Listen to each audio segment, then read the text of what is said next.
مسئلے حل ہو سکتے ہیں۔ اور جو میں چاہتا ہوں کہ آپ اس پہ بھی تھوڑی سی گفتگو کریں کہ ایک پوری سازش ہے جس کا یہ واقعہ اور جو پورا اختلاف ہے ان دو گروہوں کے بننے کے پیچھے کی ایک پوری سازش ہے، آپ اپنی تحقیق کے ذیل میں پیچھے بھی اس پہ گفتگو کرتے ہوئے آئے ہیں۔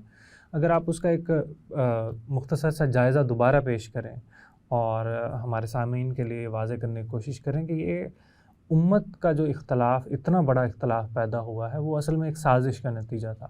اس میں جو افراد جن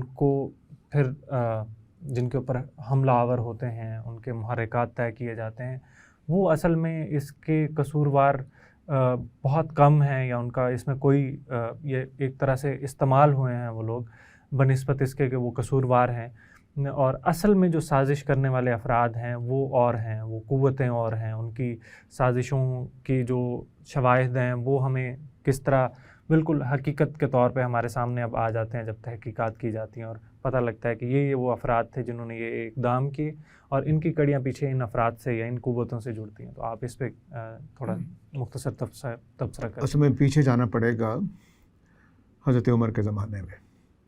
حضرت عمر کے زمانے تک آتے آتے دو بڑی سلطنتیں گر گئی تھیں، ایک رومی سلطنت اور ایک ایرانی سلطنت۔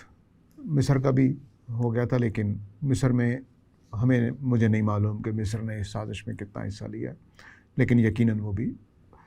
تو جو قومیں شکست کھاتی ہیں وہ فوراً تو مسلمان نہیں ہوتی نا، ان کو اپنی شکست کا دکھ ہوتا ہے، اور شکست کا دکھ ہونے اور پھر ایک یہود کا ایک پورا گروہ جو ہے وہ ساتھ چپکا ہوا ہے نبی کریم صلی اللہ علیہ وسلم کے زمانے سے ہی۔ پہلے مکہ میں بھی ان کے سوالات پہنچتے تھے قریش مکہ کو، اور پھر مدینہ میں جانے کے بعد وہ اسی علاقے کے لوگ تھے، تو وہاں پر وہ سازشیں کرتے تھے۔ وہ سورہ البقرہ، سورہ آل عمران سے لے کر سورہ مائدہ تک بھرا ہوا ہے ان کے شرارتوں سے۔ تو وہ جو یہ لوگ تھے یہ سازشیں کر رہے تھے۔ تو اب جو اتنے علاقے فتح ہو گئے، اتنی قومیں، تو ان لوگوں نے اپنا بدلہ لینا ہے۔ اب پاکستان پہ انڈیا حملہ کرے تو ہم کیا بس خاموشی سے بیٹھ جائیں گے؟ اللہ خیر کرے فتح کر لیتا ہے اگر وہ، تو ہم کیا قبول کر لیں گے اس کو؟ نہیں، ہم لڑیں گے۔ تو اگر لڑ نہیں سکتے تو پھر کیا کریں گے؟ پھر کچھ دوسرے راستے اختیار کریں گے۔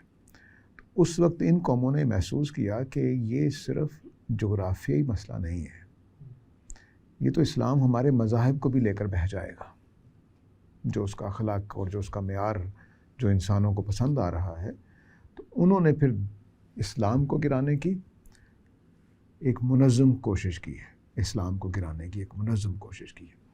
اس میں جو نمایاں کردار ہے اور بھی ہوں گے، وہ عبداللہ بن سبا کا تھا اور اہل کوفہ اور اہل بصرہ کا تھا۔ ان لوگوں کو جیسے آج کل ہم ایک اصطلاح بولتے ہیں کہ فنڈنگ کی ہے، تو ان کا ساتھ دے رہے ہیں پیچھے وہ شکست خوردہ ممالک، ان کے بڑے لوگ، ان کے بادشاہ یا ان کے جو بھی رائل فیملی کے لوگ یا ان کے ایلیٹ کلاس، مذہبی اور دینی اور علمی سارے لوگ ان کا ساتھ دے رہے ہیں۔ تو یوں سمجھیے کہ نبی کریم صلی اللہ علیہ وسلم نے جو انقلاب برپا کیا تھا مدینہ فتح مکہ کے بعد، اس کو گرانے کے لیے ایک پوری سازش کی گئی، اور اس کو دو میدانوں میں لڑا گیا ہے۔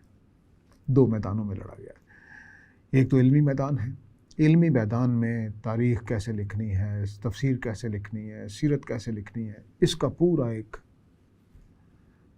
کوشش کر کے ایک بڑا پروجیکٹ بنایا گیا۔ اس کو ایک کام علمی طور پر کیا گیا، دوسرا کام عملی طور پر کیا گیا، وہ یہ کہ کن کن لوگوں کو مارا جائے۔ ٹھیک ہے، تو اس میں پہلا نشانہ بنے حضرت عمر، دوسرا نشانہ بنے حضرت عثمان، تیسرا نشانہ بنے حضرت علی، چوتھا نشانہ بنے حضرت حسین۔ ٹھیک ہے، اور بھی بہت سارے لوگ، لیکن میں چونکہ ہم محرم کے حوالے سے بات کر رہے ہیں، تو ان بڑے لوگوں کو اسی سازش کرنے والوں نے مارا ہے۔ ٹھیک ہے، اور جو علمی کام ہوا اس میں ہر چیز مخدوش کر دی۔ نبی کریم صلی اللہ علیہ وسلم، ازواج مطہرات، خلفائے راشدہ، حضرت معاویہ تک پانچوں کے پانچوں صحابہ، حضرت علی سمیت کہہ رہا ہوں میں، حضرت علی کو بھی مقام کرایا گیا ہے، حضرت حسین کا بھی مقام کرایا گیا ہے، تو یہ ان کو ایک حریص، نعوذ باللہ ان کو خلافت کی تمنا کرنے والا، ان کو موقف بدلنے والا بزدل دکھانے کی کوشش کی گئی ہے. اور خاص طور سے ذہین، بہت ذہین لوگ ہیں یہ سارے، لیکن کم ذہین دکھانے کی کوشش کی گئی اس کہانیوں کے اندر. تو علمی کام نے یہ کام کیا، عملی کام نے کوشش یہ کی کہ جتنے بڑے لوگ ہیں، جتنے مؤثر ہو سکتے ہیں تاکہ مزید ایکسپینشن اسلام کی رک جائے یا نبی اکرم صلی اللہ علیہ وسلم کا دین یہیں پر رک جائے جزیرہ نما عرب تک ہی، تو انہوں نے ان لوگوں کو بھی مارا ہے. یہ وہ پوری، اب ان شہادتوں میں سب سے جو زیادہ نقصان دہ شہادت ہوئی ہے امت اسلامیہ کے لیے وہ حضرت حسین کی ہوئی ہے، کیونکہ حضرت حسین کی شہادت کو امت میں 2 دھڑے بنانے کے لیے استعمال کیا گیا ہے. اور حضرت عثمان کو کر نہیں سکتے تھے، حالانکہ اس کو بھی کیا جا سکتا تھا، حضرت عمر کو بھی کیا جا سکتا تھا. یعنی اگر میں لوگوں کو، نوجوانوں کو بتاتا نا کہ حضرت عمر بھی شہید ہوئے تھے، تو لوگ کہتے ہیں اچھا ہمیں تو نہیں پتہ. تو اب حضرت حسین کی شہادت کو اتنا زیادہ اچھالا گیا اسی کام کے لیے کہ امت کے اندر یہ تفریق پیدا کی جائے کہ اس کو تو اہل سنت نے مروایا ہے، حضرت حسین کو اہل سنت نے مروایا ہے. یہ بات اسٹیبلش کی گئی ہے. اور یہ جب بات اسٹیبلش ہوئی ہے، کیونکہ پورا مکہ خاموش بیٹھا ہوا ہے، پورا مدینہ خاموش بیٹھا ہوا ہے، پورا جزیرہ نما عرب خاموش بیٹھا ہوا ہے، حضرت حسین کا کوئی بدلہ لینے نہیں آ رہا، تو یہی تاثر بنے گا نا کہ سارے اہل سنت، کوفہ والے لڑ رہے ہیں، کوفہ والے بلا رہے ہیں، کوفہ والے ان کو کہہ رہے ہیں آئیے، اور کوفہ والوں کے بارے میں معلوم ہے کہ وہ شیعہ ہیں. تو اب یہ جو سارا معاملہ ہے، یہ کہانی اس طرح سے ہے. تو اس سازش نے کرنا کیا تھا؟ اسلام ہی کو نقصان پہنچانا تھا. تو اس لیے اسلام کو اور اس چیز کو جاری رکھا گیا ہے تاحال، کہ وہ جو تفریق پیدا ہو گئی ہے اس کو زیادہ سے زیادہ دیر تک قائم رکھا جا سکے، تاکہ اسلام کا پھیلاؤ یا اسلام کے اندر جو طاقت ہے وہ رک جائے یا ایک فساد بنا رہے. اور آج کل کے میں شیعہ کو نہیں کہتا کہ وہ اس سازش سے واقف ہوں گے یا نہیں، لیکن بہرحال کسی حد تک کچھ نہ کچھ آراء بالکل وہی ہیں جو اہل کوفہ کے ہاں پائی جاتی تھی. تو اس لیے یہ ایک لمبی کہانی ہے جس کو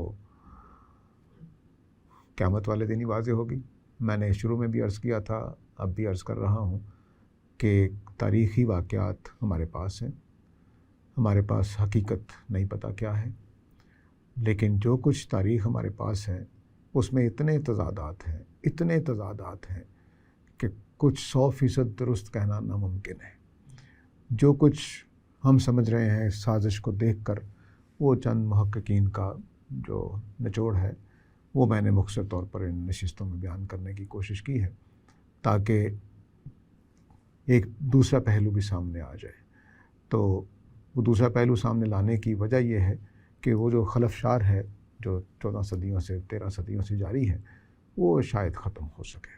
اس کوشش میں یہ بات کی گئی ہے.